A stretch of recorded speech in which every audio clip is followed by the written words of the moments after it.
Bueno, les quiero presentar a Iván Mendoza. Él nos acompaña aquí de la Universidad del Rosario y él nos va a hablar sobre el análisis sistemático en una agrupación empresarial del sector salud. Así que bienvenido.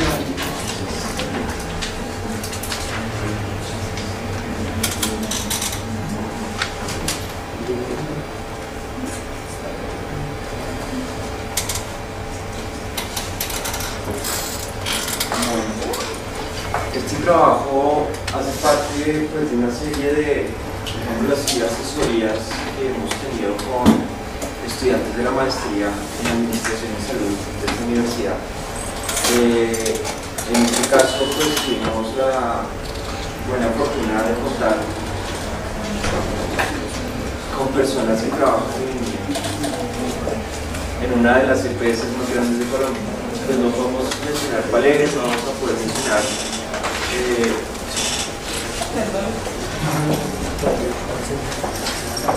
Este trabajo se basó sobre todo en los datos que se pudieron recopilar a lo largo, más bien, en el Data Warehouse, una de las EPS de Colombia, sirvió como insumo para hacer este modelo, bueno, para hacer el modelo no sino para alimentar el modelo que hicimos.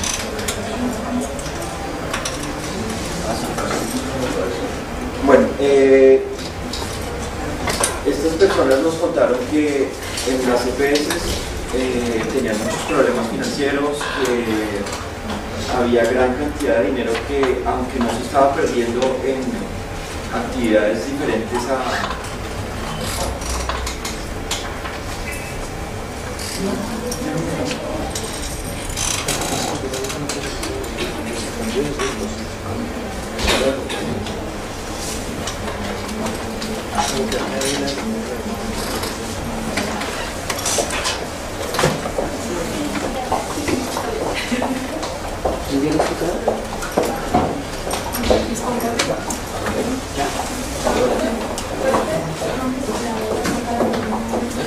Bueno, decíamos que ellos le echaban la culpa sobre todo a estos costos operativos, a problemas financieros que ellos tenían y decían que ahí estaba la problemática. Ellos querían identificar de manera más granular las causas de los problemas financieros que tienen, entonces pues acudieron a una asesoría después del curso que tomaron de dinámica de sistemas. Se supone que estas son las 5 EPS más grandes de Colombia y estas son las cifras de ventas del 2008. Estas cifras están dadas en millones de pesos, ciertamente, y una de estas 5 fue la EPS que modelamos y pues ellos gentilmente nos dieron sus datos para completar este trabajo. De hecho, una de las personas que trabajan en la EPS es uno de los tutores del trabajo. Bueno. Entonces, para este modelo utilizamos principalmente 3 flujos. Digamos así, los componentes dinámicos del modelo son 3 flujos y bueno, y vamos a tener otros componentes más bien estáticos que no, pues que van a ser como los receptores y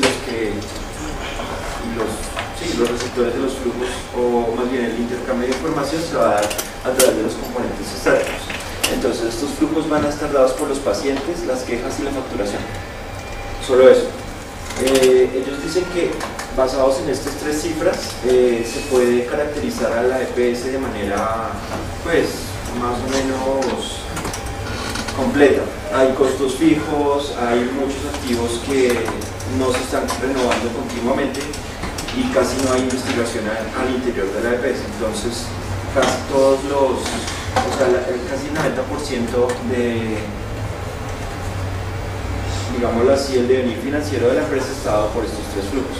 Entonces es importante, los pacientes pues es su actividad principal, las quejas están modificando el número de pacientes que pueden o que son redireccionados al interior de la EPS, ya vemos cómo, y pues la facturación es lo que es importante para ellos en este momento. O sea, necesitamos detener pues esa continua tendencia que han estado ellos detectando, y es pérdidas. Aquí hay factores importantes y es la división de estos pacientes. Tenemos una parte que están subsidiados y otra parte que no. Y entonces pues eso cambia un poco las reglas del juego. Todo está pues, por la ley 100 o sea, ha modificado de manera muy importante pues la forma en cómo una empresa de estas tiene que actuar. Bueno. El cuarto flujo, que es la función objetivo, digámoslo así, va a ser la utilidad. Y esta función pues va a estar dada por los pacientes, la facturación y el número de quejas en el tiempo. Es simplemente eso, ese era un objetivo muy simple de este modelo. Bueno, entonces una EPS no puede prestar los servicios que sí presta una IPS. La IPS se encarga de afiliar personas y redireccionar dependiendo de su función a las IPS. Entonces las IPS son las encargadas de prestar los servicios. Si uno le da algo, pues uno va a la IPS una vez está afiliado a la EPS. A ellos les gusta llamar a su EPS como la aseguradora, o sea, la que afilia a las personas. Entonces la complejidad de la IPS la definimos dependiendo de las categorías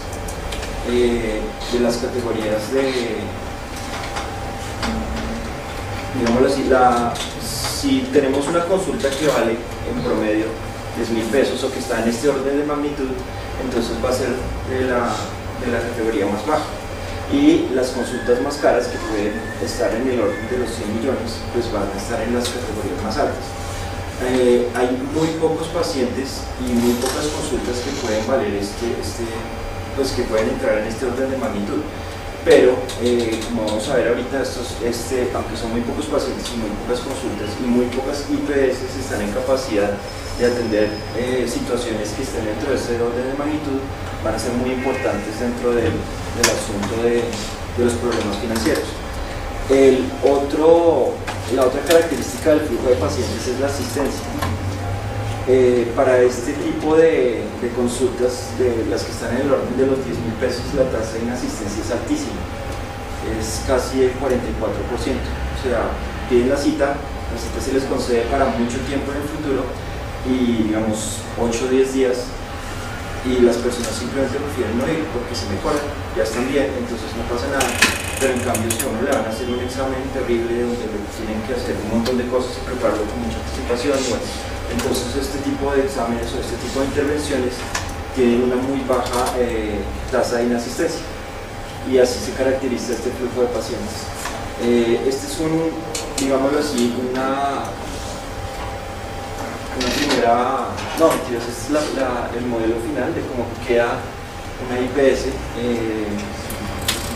Ahorita vamos a ver que este modelo que vemos acá, bueno, en parte está contenido dentro del modelo general del holding.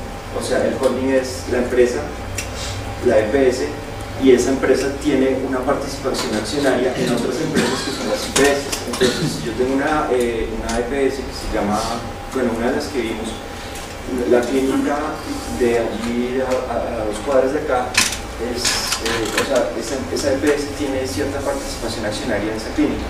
Entonces, eso va a modificar más adelante este subsistema que está acá. Si la participación accionaria de la EPS dentro de la IPS es muy alta, las quejas casi no van a repercutir en el número de pacientes atendidos, porque si es clínica, entonces yo no voy a castigarlos así haya muchas quejas. Si es una clínica de otras personas o de otras empresas, igual ellos hacen muchos intercambios con otras EPS de pacientes y de servicios médicos, entonces pues va a haber un impacto significativo. Bueno, aquí en este subsistema modelamos los pacientes. Aquí viene la complejidad de la IPS que van a atender a esos pacientes, y aquí vienen las tasas de asistencia. Como pueden ver, hay varias categorías para estos niveles de asistencia y para la complejidad. Entonces, para cada una de estas categorías que habíamos visto, pues hicimos un subsistema, se simularon varios niveles, o sea, el nivel de las personas que pagan menos, y dependiendo de la categoría en la que estén, y los niveles de los precios de la atención médica. Por este lado, simulamos el subsistema de las quejas. Entonces,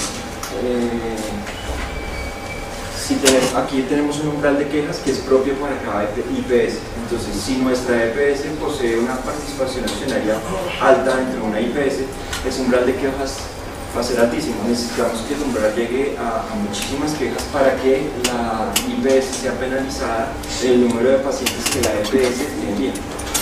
Aquí está, por ejemplo, aquí está pues el porcentaje accionario y aquí está una proyección de quejas con la cual simulamos a futuro pues el número de quejas que van a presentarse dentro de una IPS. Y el último, está a este lado, el último flujo es el flujo de la facturación. Entonces, los de la EPS utilizan dos modalidades para hacer la facturación con la IPS.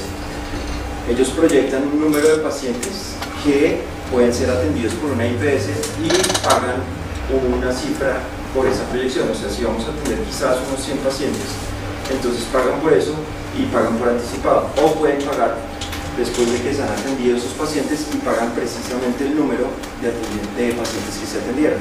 Esto es bueno, pues dependiendo, o sea, los criterios se escogen dependiendo de la categoría.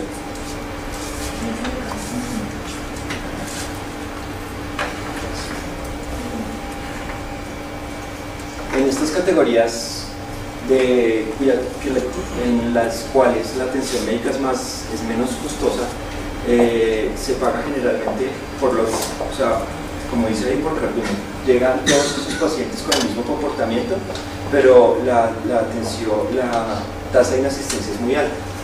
Entonces, pues generalmente se paga dependiendo de la proyección. Y en cambio en estas categorías en las cuales la atención la asistencia es muy alta, entonces se paga por paciente.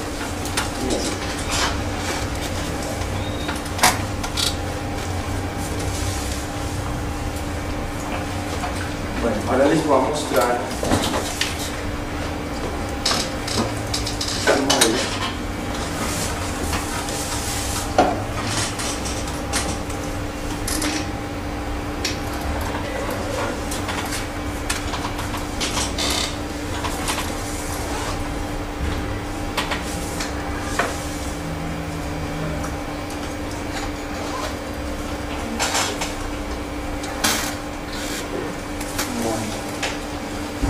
Aquí a este lado estamos simulando lo que es la atención de las IPS. Cada una de las IPS que tienen una participación accionaria de la EPS fueron modeladas. Entonces aquí están todas estas IPS que pertenecen al grupo empresarial. Dentro de cada una de ellas se simulan las quejas que están acá, la facturación y los pacientes. Y dentro de la facturación pues tenemos los dos tipos de modalidades. Aquí tenemos la atención mensual, o sea, lo que realmente atiende la IPS cada mes, y aquí pasamos esa cantidad a si lo atendemos por paciente o si lo atendemos por lotes. Sí, o sea, o si pagamos por paciente o por lotes. Y después de eso se toma una decisión aquí a este lado para ver cuál de los dos tipos de facturaciones que se escoge dependiendo de la IPS. Entonces, una vez simulamos todas las IPS, hacemos una sumatoria de la facturación de estas IPS y también la facturación por salarios. Un tercer elemento que no es muy importante es esta cooperativa de empleados que, dada la altísima participación accionaria de la EPS entre las IPS, entonces esta cooperativa proporciona médicos, proporciona todo tipo de personas que van a trabajar dentro de las IPS. Entonces, una vez que hemos calculado esta facturación de las IPS, esta facturación de la cooperativa y la facturación que hace la misma EPS cada vez que afilia a una persona, entonces tenemos la facturación total del holding. Esta facturación vamos a compararla con los ingresos que están dados en este lado del modelo. Entonces, los ingresos vienen discriminados en dos categorías, los contributivos y los subsidiados. Desafortunadamente, la tendencia hacia el futuro es que la gran mayoría de las personas en Colombia se pasen para acá. Es un dato que nos dijeron ellos y no es un dato del cual nosotros podamos estar seguros, pero que esa es la tendencia. El crecimiento va hacia que la mayor parte de los colombianos se pasen al régimen subsidiado, que dejen de pagar a través de su empleador o a través, pues, dado su nivel de empleo o su calidad de empleo, dejen de pagar no solamente, sino que cada vez afilien más personas, más bien que cada vez más personas se pasen a este régimen subsidiado. Eso complica aún más la situación porque el ingreso que se tiene por cada paciente subsidiado que es atendido por una IPS es constante. En cambio, el ingreso por los pacientes contributivos, además, pues cada vez que se atiende es constante, pero dependiendo del salario de este paciente y del número de afiliados que tiene, entonces va a depender del sueldo. Entonces por aquí vienen estos ingresos que son un poco diferentes a los ingresos subsidiados.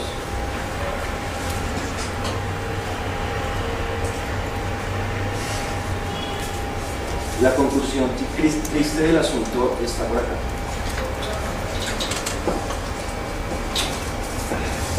Este flujo de ingresos es limitado simplemente al ingreso por consultas y al total de las cuotas que pagan los subsidiados cada mes. O sea, lo que nosotros pagamos por salud viene por acá y aquí viene lo que se paga por consultas.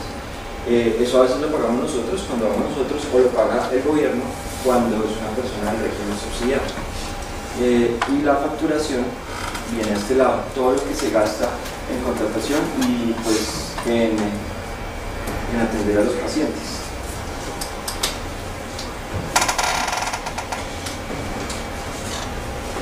Lo malo es que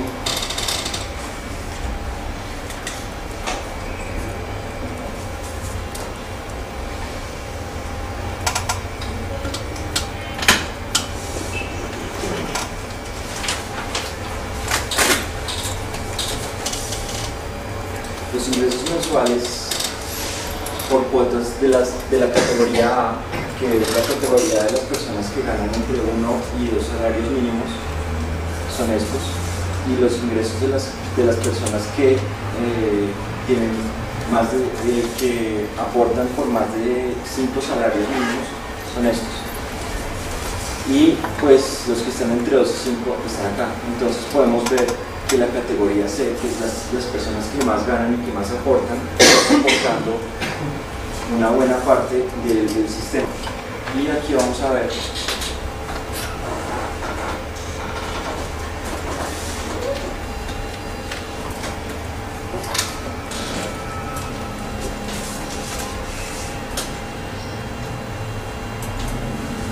esta es una utilidad proyectada a 5 años. Entonces, las personas que trabajan en esta EPS nos dijeron que los datos que estábamos encontrando al final de esta simulación de más o menos unos 3.380 miles de millones de pesos son bastante cercanos a lo que podría llegar a pasar con esa EPS de aquí a 5 años si la situación de que la mayoría de las personas están saliéndose hacia el régimen subsidiado.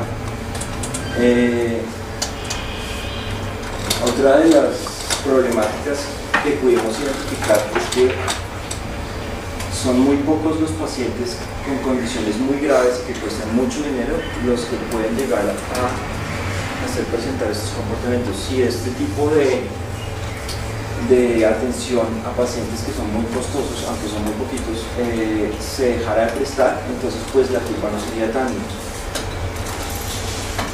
desastrosa. Entonces, de nuevo, de la misma forma en que muy pocos pacientes que contribuyen mucho con el sistema están soportando una buena parte del sistema, lo mismo pasa con los pacientes que están beneficiándose de manera desproporcionada frente a los otros pacientes, están contribuyendo también a que el sistema esté entrando en colapso muy rápidamente.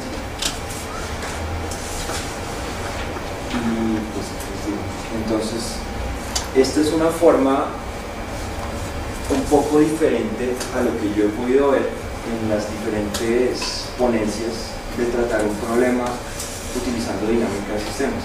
O sea, mi background no era precisamente, es más bien un poco más de, o sea, yo soy ingeniero de sistemas y aprendí estas cosas de dinámica de sistemas hace más bien poco. O sea, estaba la vacante de profesor de dinámica de sistemas aquí en la universidad, tocó llenar esa vacante lo más rápido posible y viendo estos diagramas que están presentados en esta presentación frente a los diagramas que yo he visto en otras presentaciones son bastante distintos. O sea, a mí me parece que son más funcionales en este caso. O sea, estamos buscando no tanto la interpretación con los conceptos o con el lenguaje de la dinámica de sistemas de los problemas, sino más bien resolver el problema de una manera más lineal o abrupta, me parece a mí. O sea, esa es mi percepción después de haber visto las ponencias de ustedes y comparando como el lenguaje que utilicé yo, o la forma de utilizar este lenguaje, a la forma de utilizar el lenguaje que utilizaron ustedes. Y pues eso es todo. ¿Alguien tiene alguna pregunta para Iván?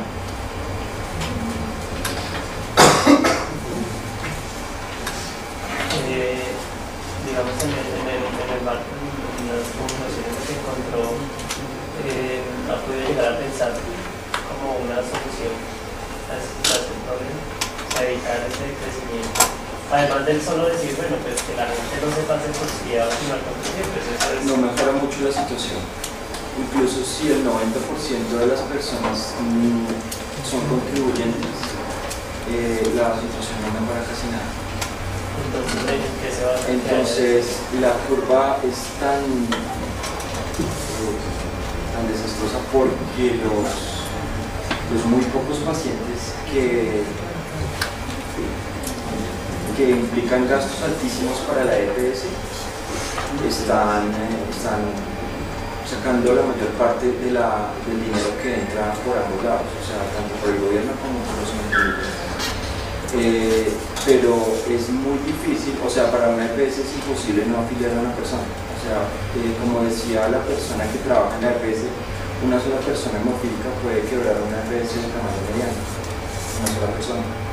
La problemática es muy difícil, o sea, si el gobierno no está respondiendo por todos los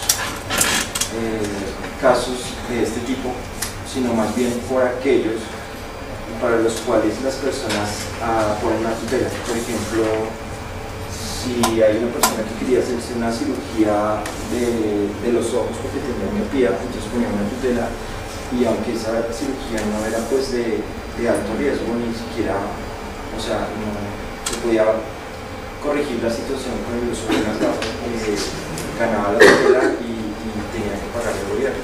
O sea, el fondo común tenía que pagar por la cirugía. Este tipo de problemas pues, son los que contribuyen a que el gobierno no pueda soportar estos casos aislados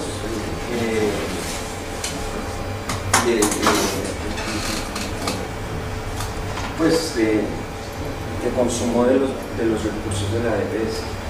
Y pues también se está obviando la parte de pues, el destino que tienen los ingresos de la EPS. O sea, no todo lo que la EPS pueda captar está destinado a la atención y al mejoramiento de esa atención. O sea, ustedes saben, como ustedes tienen noticias, todo lo que están pasando con las EPS y cómo es que utilizan sus fondos pues, para cosas que no son